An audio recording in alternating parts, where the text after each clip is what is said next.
If you want to listen to all of the episodes of this series right now, early release and ad-free, plus a whole host of extra fan club benefits, head to museumofpopculture.supportingcast.fm. Or if that's too much of a mouthful, just click on it in the show notes, which is the description bit that no one reads. Hello and welcome. I am Josh Widdicombe. For today, I'm the curator of a place of incredible artefacts and exhibitions, a place that stores the greatest thing on earth. This is my archive of pop culture. Welcome back to part 2 of the Chippendales. Coming up in this episode, something for everyone. More murder plots and a Chippendales calendar misprint costing those involved $700,000. Welcome back to LA, Suzi. Welcome back to the late 70s. Welcome back to Sodom and Gomorrah. Sex and violence. Here we are. So Ray Colon, should we say, is about to commit a arson for Steve. So Steve's asked him to burn down his 2 rival nightclubs, which are called, let me remind myself, because they don't really matter, Osco's and Moody's. Mm-hmm. And Ray has pocketed the $7,000, so he's had to do the crime because obviously that was a mistake to take the money in the hope it would blow over. So Ray asks a friend if he knows of anyone that could do arson for him. He says, do you know a couple of street people with big balls and tiny brains who are not connected to us in any way? And he suggests a guy called Jerry Molina and his mate Paul.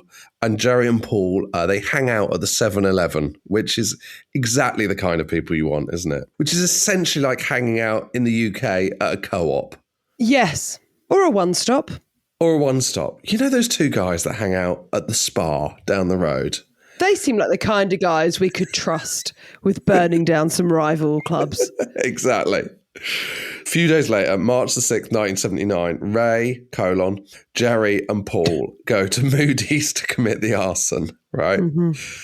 Ray's noticed there's no burglar alarm at Moody's, just bars over the windows for security. So Jerry has got a crowbar and a can of gasoline. I almost said Vaseline. That's that would connect you to the Chippendales show. Yeah, that's actually There's what they do. There's some Vaseline here. It must be the Chippendales, guys. That's actually the Chippendales late. Yeah. When they need a crowbar and some Vaseline. Paul's just brought some extra tools just in case, right? They go there. Ray stays in the car to look out. So he says if he sees anything that's a threat, he'll blink the car's lights. What do you think his signal is if the police are coming? Blink, blink, blink, blink, blink, blink.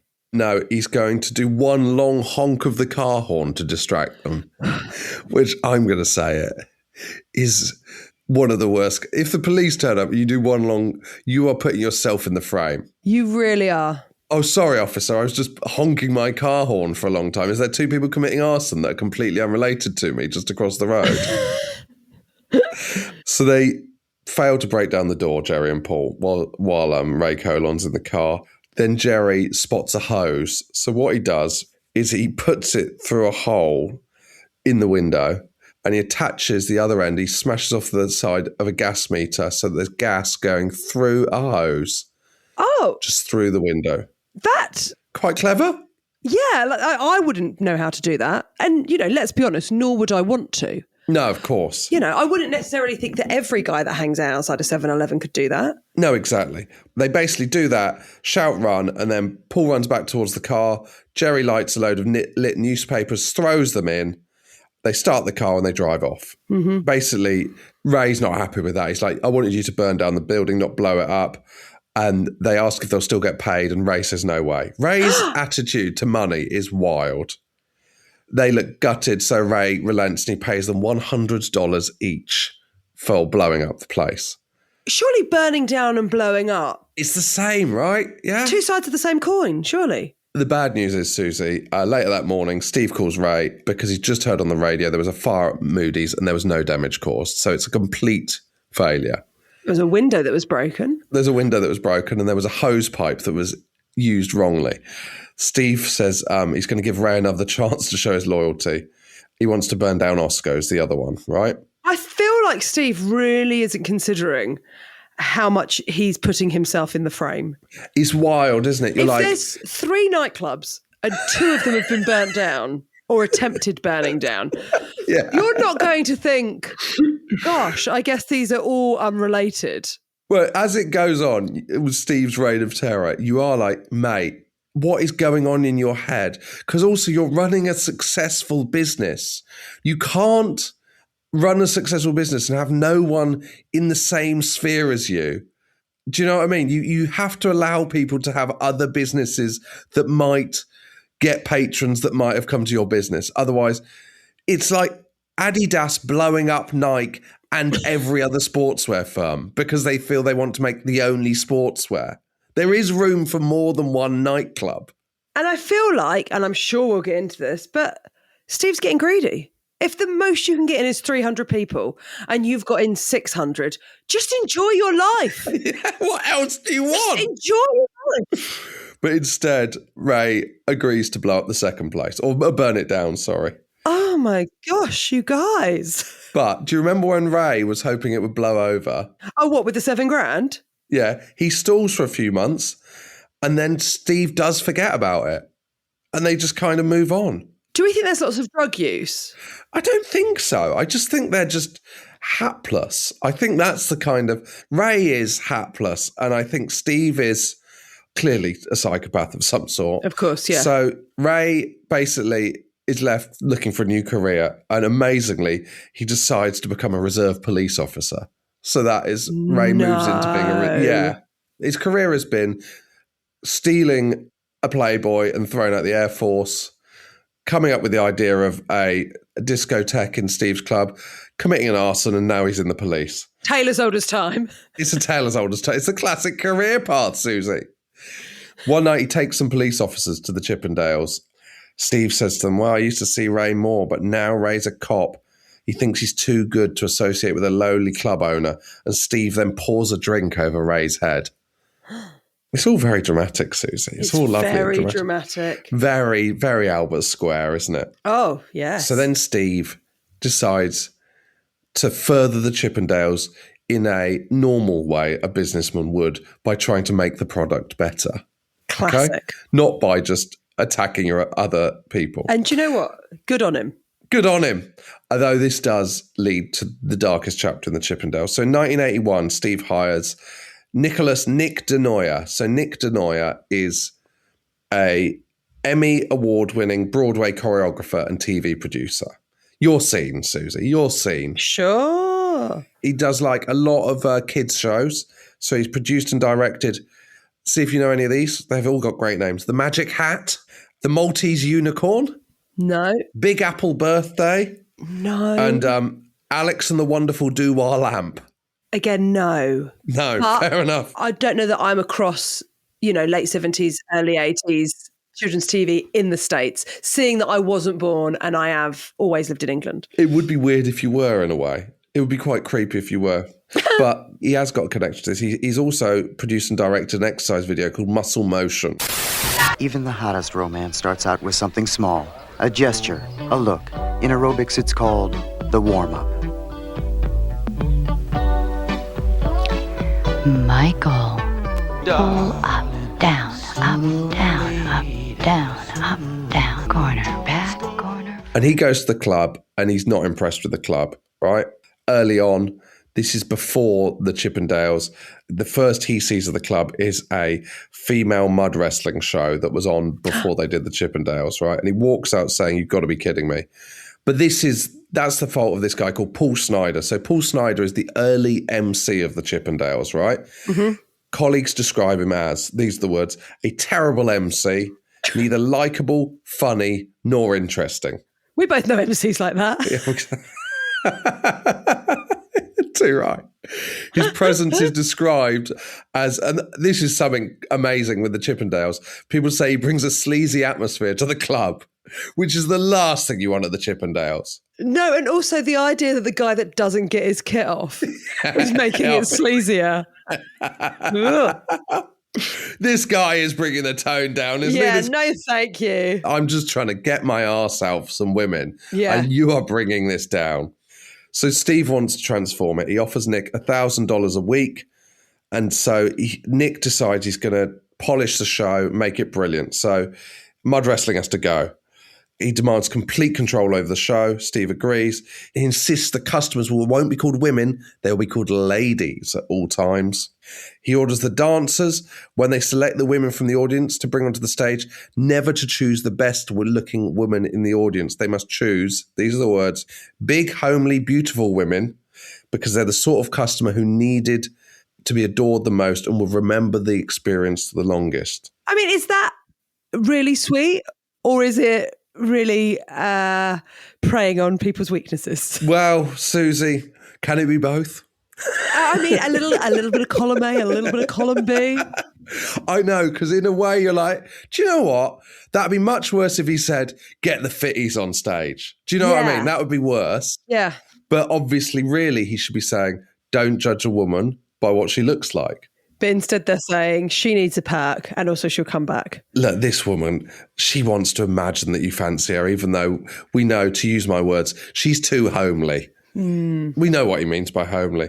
But basically, all his ideas, Nick's ideas, they transform it to the next level from a local hit into a national phenomenon, right? Is Nick gay?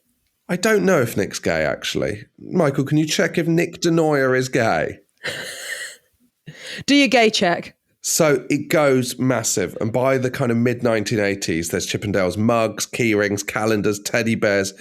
At its peak, it is grossing $35 million a year. And Steve Banerjee wants to take it even further. He wants to do, this is incredible, a Chippendales ride at the Disney theme parks. Oh. That is a change of pace, isn't it? Yeah. For the kids. Absolutely. Scream if you want to go faster. Well, exactly. So the problem comes, though, Susie, that DeNoyer starts to hog the limelight, and he's regularly seen as the man behind the Chippendales. He gets seen as Mr. Chippendale, the creator of the Chippendales, and he appears on chat shows with the Chippendales, and Steve doesn't like this. So by this point, when you're saying they're bringing in 35 million a year, obviously they are now like globally touring. By the mid-80s, they're globally touring. And we've got news just in. Michael's put his gay bar out there. Yeah. Married to a woman but alleged to be bisexual, possibly even closeted homosexual at the time. Well, there we go. There we go. But I think it's very interesting because I think the reason that I asked if he was gay is that whole thing of like finding someone that's homely and making it, he is bringing to it is the opposite of what a man would potentially want at a straight strip show. You know, a man going to watch a woman would not care about the decor. They wouldn't care about the vibe. No, exactly. Yeah. He wouldn't want to, let's call them ladies, not women. I don't say this from experience, just to be clear, but if you're a man going to watch a strip show, I don't think you'd be going, I do hope they refer to me as a gentleman at all times. And I would agree with that. So by the time they're earning 35 million, that's kind of the mid-80s, but this is the start. That is the peak of it, right? And you'll see how it takes over. So Nick has created the Chippendales show, basically, but he's taking too much of the credit. Steve doesn't like it. Let me run you through what happens in the Chippendales show. So the curtain begins to rise, and basically, according to writers who are there, women's voices ring out through the auditorium, chanting, "We want meat. We want meat. We want meat." And then it says, "Welcome to the Chippendales." Right. The show starts with MC, and then the opening act is 5 dancers in jeans, cut off jerseys, showing their 6-packs, and they strip down to G-strings as music goes through the club. And then there's a series of set pieces that follow. There's one called Fantasy Night, which is like, welcome to the Hotel Chippendales, where we satisfy all your needs. And 6 dancers stride out in bellboy uniforms and dance and act like servants for the women. Mm-hmm. And then there's a breakfast in bed scene which follows, where the dancer simulates climax, lights a cigarette and blows a smoke ring. Then there's a Tarzan scene with a plastic banana used by the dancer as if he's wanking. And then lotion spurts out of the banana. Too rich for my blood. Too rich for You're genuinely shocked, aren't you? I do think that's quite shocking, yeah. But you know me, I am one of those people that prefer to be referred to as a lady. Of course. You wouldn't be chanting, "We want meat." Then there's an apocalypse now scene with dancers in army fatigues and explosions in the background. And then there's the most famous scene, which is the shower scene, where 5 Chippendales dancers are each in a shower stall, lathered up in their thongs, and then showering off using strategically positioned towels to cover themselves. But they've got actual water that comes from... They must have had actual... Well, they do, because one night, just before the show, a crew member quits, and so there's no water or towels, and so basically lathered up in soap on the stage, and they just have to exit because they've been left with no towels or water. And also, during these scenes, the dancers move around the edge of the stage and do the tip and kisses with the audience as well. Offer kisses and make loads of money. Do they actually kiss them? I think they probably do, Susie. Well, I'll tell you why I say that. One of them, Scott Marlowe, was 23, he was an ex-Marine, and his route in was he basically was one of the men who came after 10 p.m. trying to pick up women. Mm-hmm. But then he jacks in his job in Wall Street, where he's training to be a currency trader, to become a Chippendales dancer. I wonder what his mum and dad thought when they received that missive. Well, Susie, not everyone is as judgmental as you. Maybe they were delighted he was following his dreams. In this case, his dream was a routine called the biker, where he had to take his jeans off seductively, this is the quote, in order to fuck a motorcycle on stage. Do you know what? I take that back, what I said about his mum and dad. You're right, they would have been proud. It's far more wild than I'd anticipated. I thought it was a bit of cheeky fun. No, it's more than cheeky fun. It's too rich for both of our bloods. But he actually, this joking aside, he gets quite affected by the experience of being a Chippendale. Like, it fucks him up a bit. He says, "When was the last time you had to kiss 300 people in a night? I had to do that night after night. It was dehumanizing and disgusting." I mean, if people were literally shouting, "We want meat." Well, he says he was sleeping with several women a day for several years, and he basically goes off sex. He just doesn't have any interest in it anymore. And he says he still today struggles with kissing because he just has a thing about it. Like, it's just like fucked up his relationship with sex and kissing. That's sad. And do you know what? If he'd just become a currency trader, he could be kissing all he wanted now. Yeah. And isn't that a good lesson? He could be smooching from dusk till dawn. He could be smooching from dusk till dawn. But it is weird and sad and kind of mad, isn't it? Yes. And then there's a really dark element to this Chippendale story, Susie. Darker even than we've covered. Yeah, I was about to say, darker than not wanting to have a kissy anymore. Darker than not wanting to have a kissy anymore, Susie. So the first related Chippendales murder happens in 1980. It's wild, isn't it? It's so much more wild than you think. So basically, do you remember the MC? Yeah, talentless, not funny, no charm. I know the guy. Bringing down the tone of the club, yeah. So basically... That's even more surprising now that we know that someone was stimulating sex with a motorbike. I know. And someone was pretending to wank off a banana. Oh, God, he's gone too far. Do you know what? The way that he brings this room down, it really ruins my bit where I have to blow a smoke circle after stimulating ejaculation. I'm an artist here, and this guy's... Come on, guys, you've got to... How am I meant to work in these conditions? So... He is just one of the worst people in the world, this guy, Paul Snyder. So he ends up murdering someone called Dorothy Stratton. So she basically meets him. She's a teenager in Canada, late teens, just to be clear, scooping ice cream in a Dairy Queen in Vancouver. He walks in and he's like, oh my God, she's beautiful. And there's a thing called the Great Playmate Hunt, where they're looking for a centerfold for the 25th anniversary issue of Playboy. And he convinces her she's 18 to pose nude, right? And when they see her shots, they fly her over. They're like, she's the future of Playboy. And she basically becomes Playmate of the Year. She gets an acting career, but he's kind of still hanging around. And she's an incredibly innocent person in this. Like, one of Snyder's friends says she didn't believe that everybody lied and all the lies came to Los Angeles. I said to him, if you really care about her, take her back to Vancouver. She doesn't belong here. This town will destroy her, right? He basically goes to the parties with her and then she distances herself from him. And he basically ends up murdering her and topping himself.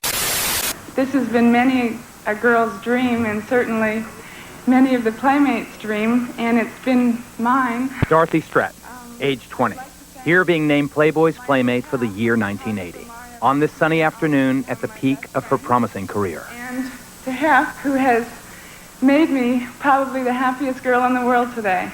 Just 4 months after her afternoon in the Hollywood Sun, Dorothy was shot and killed by the man in the white suit, her estranged husband, Paul Snyder.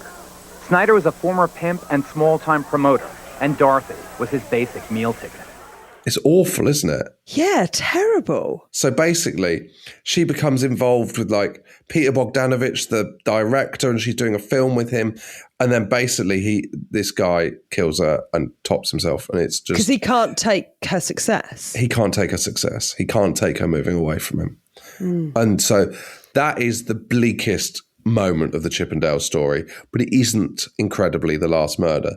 Steve has all these run-ins with the law. He agrees to affirmative action on the racism thing, right? He agrees to get 25% of all new Chippendales employees would be African-American. And obviously he agrees that there'll be no policy keeping African-Americans out of the club. Then he has the fire department problem. So it's all kind of really successful, but he's just running it in a really bad way, if you know what I mean. He's not able to enjoy his success. He's jealous of Denoya and he's doing all this mad stuff. And then the fire inspector closes the show down in 1983 because, as we've said, it's basically double sold, right? So he closes the show down at 9:30 p.m. with 550 women in there. Oh.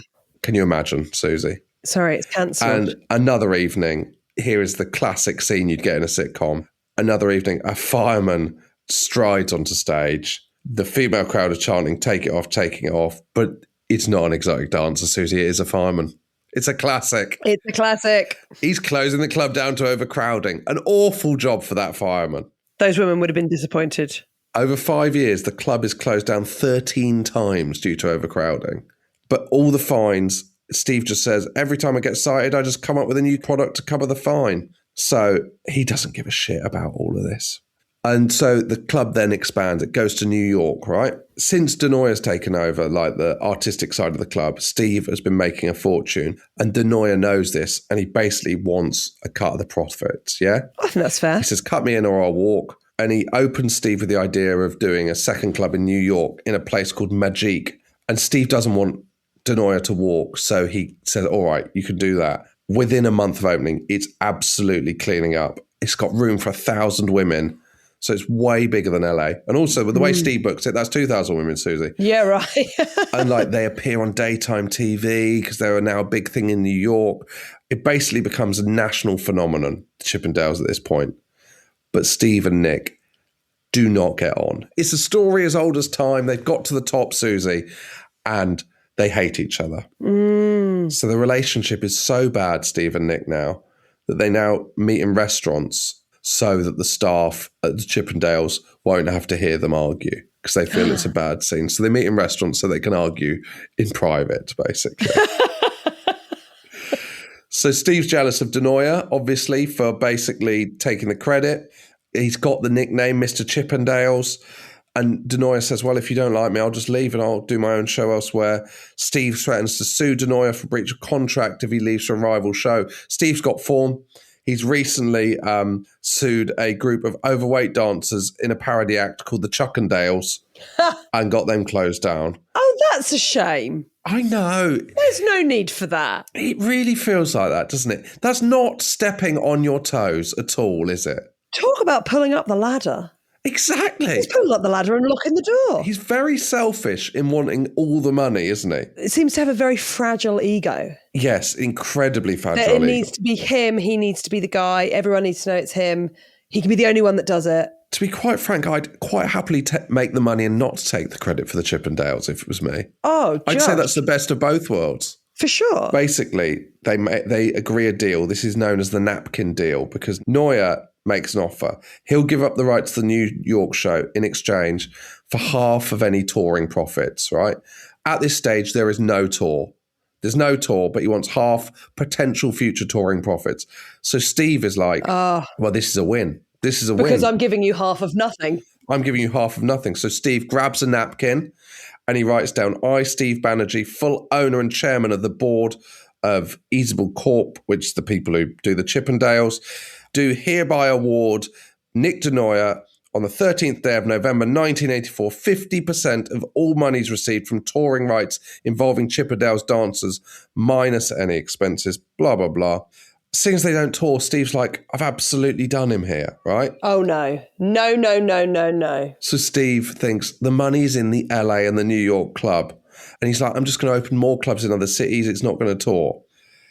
And to celebrate, soon after the napkin deal, Steve calls Ray Colon. Mm-hmm. I remember him. Ray Colon, by now, had planned to become a regular police officer in Palm Springs, but a physical revealed that he had polycystic kidneys and he has to quit the police force. So he goes back into Steve's orbit, sadly, for Ray Colon. He's really both feet in or both feet out, isn't he? He is. He can't decide whether there's got to be a middle way, Ray, where you're neither stopping criminals or being a criminal. Just be a regular guy. Obviously, the Chippendales is the hottest club in town, but there's another club now called Pearl Harbor, which is in the basement of a restaurant called the Red Onion, and Steve wants Pearl Harbor burns down. He's fucking mental, isn't it? Yeah, he really is. Ray says he doesn't want to do it. Steve reminds Ray that he's still taken £7,000 for some arson. He's still never committed an arson for him. And do you know what? We thought he'd forgotten about that, but he hasn't. We thought he'd forgotten about that, but no, that £7,000 is still burning a hole in Ray's pocket. Steve says, look, we'll call it quits if you burn down Pearl Harbor for me. Ray goes to Pearl Harbor. With him are a guy called Mike Alvarez from the Mexican Mafia and a guy who will come up later called Gilberto Rivera Lopez, who's known as Louis, but he's also known as Louis Lopez, Andy Riviera, Louis Malacada. He's basically got loads of aliases. He's a dodgy dude, right? Ray, once again, I'll stay in the car. You two go and burn down Pearl Harbor. Alvarez and Louis scramble out the car, run out of the club, each carrying gasoline-filled bottles with a rag. They throw it through the restaurant window, run back to the car, and they haven't burned down the club again. They failed again, Suzi. I mean, I'm pleased they're failing, but guys. It's the third failed arson. Well, two, I suppose. Steve picks up Ray the next day, takes him to the Pearl Harbor Club and shows him workers are removing a burned carpet from Pearl Harbor and Red Onion is already preparing for the lunch crowd above them. No harm has been done. Ray walks into the nightclub and the carpet installers tell Ray that someone set fire to the hall leading to the club and the night janitor smelt the fire and put it out before it spread. It's going terribly, isn't it? A disaster, Suzi. He's an absolute disaster. The only positive is Steve hasn't managed to commit any crimes.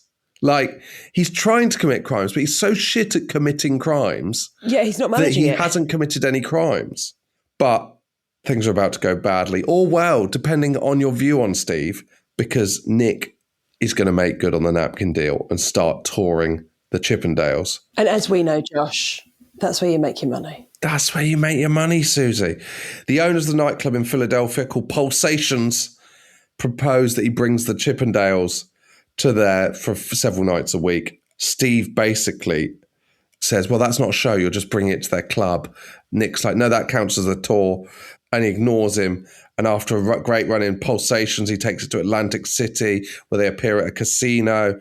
And then he takes the shows around loads of other clubs in the Northeast across the country. Steve complains that he's cheating him by falsely inflating his expenses. Like, they're just absolutely falling out over this huge tour. So Steve decides to start, incredibly, his own rival Chippendales tour to rival the Chippendales tour that he is a half owner of. So more than 5,000 people apply for the 6 dance positions. Wow. Because who wouldn't want to be a Chippendale at this point, Suzi? Did you not hear about he can't do kissing anymore? They can't do kissing anymore. But at this stage, they don't know how it'll affect your kissing, do That's they? true. That's true. So Steve launches a rival Chippendales to his own Chippendales, basically. This goes across Europe, South Africa, Hong Kong, Australia, Guam, the Philippines, and our good friends, Great Britain, Suzi. Yeah. Where it plays in the Strand Theatre for months, sold out. It sells out for months. There's times, right, when there's 3 Chippendales groups touring Europe at the same time, each with 17 performers. New dancers are getting like $750 a week plus tips, which is basically can add up to $1,200 a night. So they're getting over 100 grand a year, and the house in LA at this point costs 180 grand a year. So it's so lucrative being a Chippendale. And they're like world famous. They appear on Oprah, doing a kind of toned down version of their striptease. Yeah, of course. It's Chippendale mania. It's like an electric atmosphere where the women get wild and they play off of each other because there's something on stage happening that allows them to share with each other the experience. We get a lot of bachelorette parties and birthday parties, so it's like girls' night out, and they have fun together. But Steve and Nick are at an all-time low, right? Take the win, guys. I know, it's wild, Take isn't the it? win. You're absolutely coining it in. Oh my God, what is that? Is that like male ego? Is it? I think Steve's wild, right?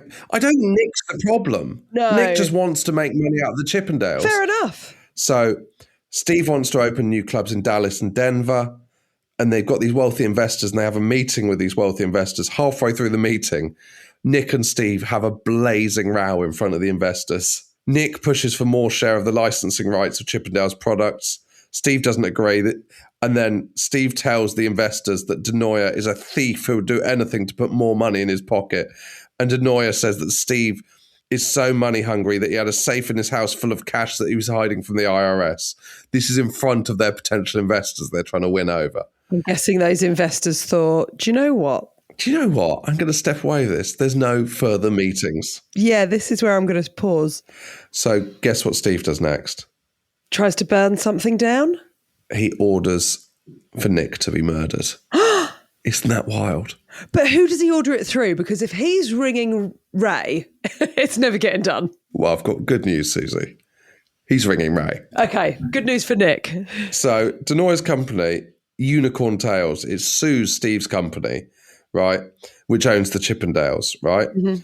And he says that the creation of the rival tour, undoes the napkin agreement. It doesn't count. And so he gets a restraining order on Steve's rival Chippendales tour, and he wins. So Steve is livid.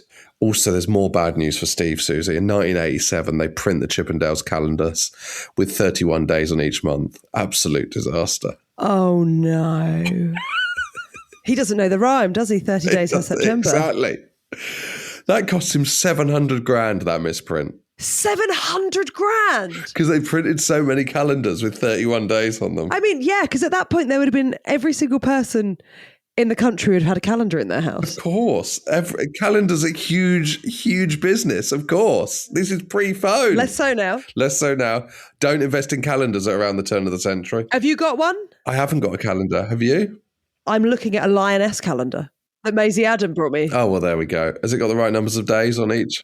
It's got currently the right amount of days, yes. On top of the fines, right, overcrowding and legal fees, the IRS found that he's failed to do his income properly. Basically, incredibly, Steve has mismanaged it so badly, he's heading for bankruptcy at this point, despite it being the most popular thing on earth. But he's trying to be optimistic. He says, as long as women look at beautiful men and have fun, we will do well. But he, in truth, is desperate. And so he meets up with our old friend Ray Colon, Susie. Why can't he quit, Ray? I don't know.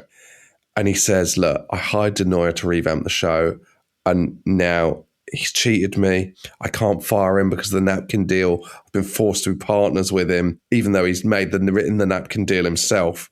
He's closed down my own Chippendales tours. He's attempted to buy Denoya out for $1 million. Denoya won't have any of it. And so he says, something has to be done. He says to Ray, I want the ultimate to be done. And Ray asks if Steve was saying that he wanted Denoya killed, and Steve slowly nods. And he says that if Ray found someone to do the job, then Steve would never bother Ray again and would give him anything he wanted. Why he's going through Ray, I don't know. No, and why Ray would believe Steve. I know. It's wild, isn't it? So Steve gives Ray an envelope containing $3,000 and Denoya's home and business addresses. Ray tries to decline. Steve shows Ray a notice from the government that says that Steve's name has appeared on a wiretap related to organised crime. He basically says to Ray that he implies that he has underworld connections and he'll have Ray killed if Ray doesn't kill Denoya. Ray basically says, well, why don't you just get them to kill Denoya? Fair. But Steve talks him into it.